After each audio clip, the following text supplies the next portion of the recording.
Okay, this video, you're going to join me on my walk, and I want to share a few downloads I was thinking about. First of all, everyone has a cup. It's like this inner space, and there are times that we break open. It's not a physical cup that gets bigger on the top. It's actually a cup that gets deeper. So it's kind of this idea that, like, we can go deeper in. We break ground, like, and some people say it's like a bottomless pit because it just keeps going down. But that's when there's a leak. It feels like a leak. It's never satisfied. But rather, there's a cup with edges, and we could fill it up and have enough. And we could think of it, instead of a leak, a wellspring. It just keeps coming up and out. So it's important to know who's coming to give, who's coming to take. Excuse me. Who's willing to give, who's willing to receive. Sometimes you just want to pour some out. Sometimes you want to be a giver. I feel men really want to be a giver. So, cup could be full, cup could be empty, somewhere in between. I also was thinking about how I want to use my faculties more responsibly. When we're thinking of this void, in other words, the empty space, the cup, there are ways in which we fill it up when we were, or are, God forbid, afraid of the void. And it is sometimes helpful to fill it up just to keep it full temporarily with something maybe neutral. We don't want to fill it up with something that could be an infection or something bad. So it's like you just put something in there to fill up the space temporarily. But we might get too habituated, and then it might even not fit anymore. Like when you go to the dentist, they put something to keep your mouth open. But there's a certain point where that's dangerous, to keep the mouth always open, right? Just to be able to take more. So there's a lot of layers to this, very deep. So sometimes I used fantasy, imagination, visions, daydreams, but I could use them now to manifest or to focus on things better when I'm not using it to fill the void, just so that I don't have to feel empty. If you're willing to feel empty, and then use that sacred empty space as where everything arises from. There's also puzzle solving, problem solving, hyper focusing, overthinking. Could be neuroses, a way to chew and chew and chew on thoughts. Alternatively, could look at it as like computer, to use the computer in the right way. What are actual problems I need to solve? What are actual puzzles I want to figure out? And then, like, doubt as a tool, as a support. Like, if you think of what doubt is, it's trying to prevent a person. It's useful. It's trying to prevent a person from being disappointed. If, God forbid, someone says, it's not going to work out, it doesn't work out for me, there's a sense of, like, you could say, well, I'm trying to protect you. If you ask the doubt, why are you doing this to me? The doubt saying, well, I don't want you to get hurt. It's protection. But when it gets out of hand, like that thing that keeps the mouth open at the dentist, it's like, analogously, we could actually use doubts for reassurance, soothing, encouragement. And now I want to share about the technology of being the light. But I'm going to do that when I get inside. So we're going to pause the video. Actually, see, I'm coming into the light right now. I'm going to wait till I'm sitting down to continue.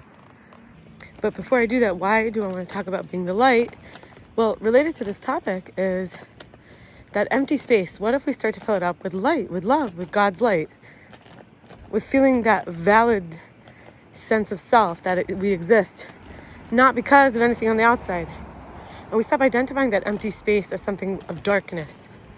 We start to recognize that light can come out of that darkness. Out of the void can come fulfillment. The void space could be full, not of something just there to keep it temporarily opened, but actual fulfillment. So now, in terms of being the light,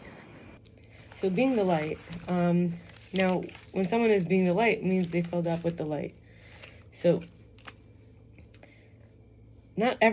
what are some things we have to know about this technology? Okay, first of all, not everyone is grateful for the illumination and the warmth. Additionally, sometimes what is attracted in by the light, filling up with light, right? Sometimes can attract in chaos, envy, imbalance. In other words, unsavory energy could be attracted in. Sometimes protection is needed and boundaries or energy work to guard the field. It's like a selective bouncer, and there's a a magnet that I like to use, which is where I pull out all the energy from me, send it out to everyone it came from. Then I pull back in all the energy that belongs to me, send it back into my body. You might practice it for a little while or a few rounds. Also, we don't judge the shadows that got form and thought and voices in the exposure and pass away. There is something to being able to kind of mind read when you're the light, because things come out into the light, what's hidden. The shadows, they get, there's thoughts and thought forms, like voices that people are carrying in their aura. And in the light, it sort of comes revealed and gets acted out. Sometimes we have to act that out for the person as the light. So they get exposed and then they pass away into the light. Also, brightness is showdown with the darkness. So there's not really another way to say it, but just to think of like when the morning comes and when it's like the dawn breaks, right? Breaks through. And since nothing travels faster than the speed of light, there's this idea that like they tell us that the sun is far away, sending its light here. So think about it. Nothing travels faster than the speed of light. So the light itself is the fastest transmission.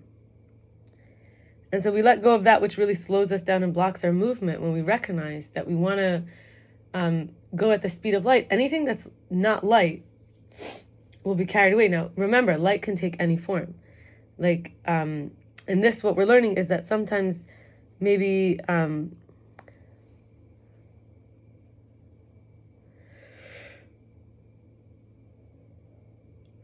like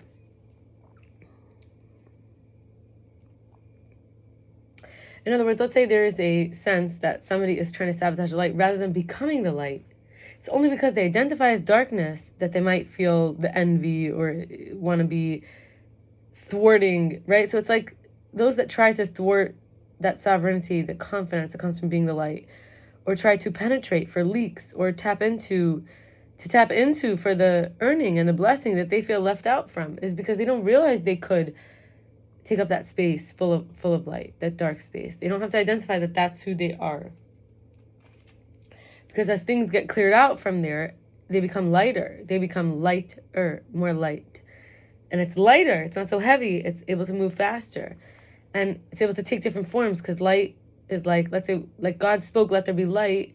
Everything came after that. So it's like, if we could let go of who we think we are, we could trust, we melt into the void, kind of as if we're melting into that nothingness. What comes out of that, what grows out of the light, is everything. So thinking about, let's say I want on the outside someone to be a good wife to. So on the inside, I'd be a good wife to me in humility and femininity. It's kind of like I want the divine presence to enjoy my experience and my consciousness that I'm having. Like a husband would want me to enjoy my experience and enjoy the consciousness. I should wake up and, so it's like walking with Hashem's presence. There's a consciousness with me all the time.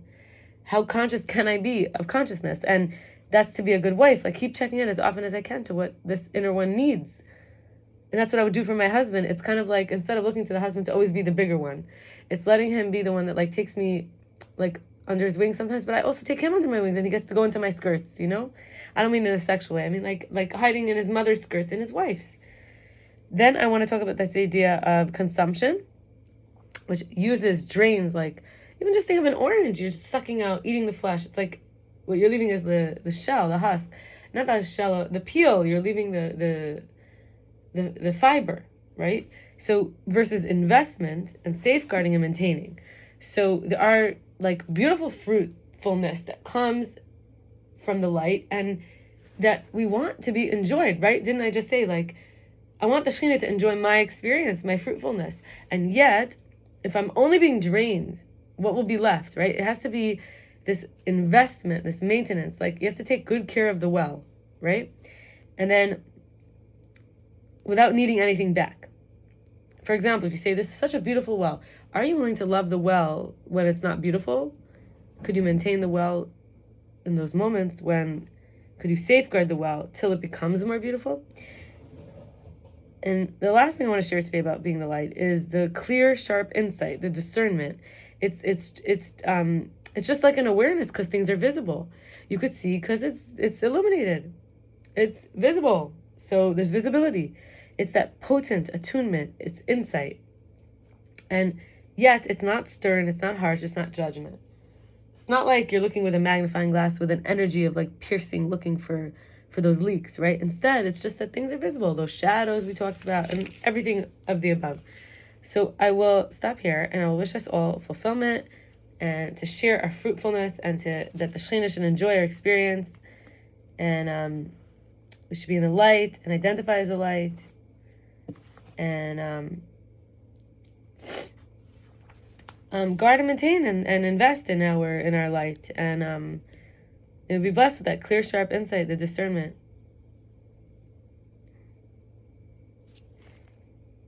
And visibility, potent, attunement. All the best. Bye.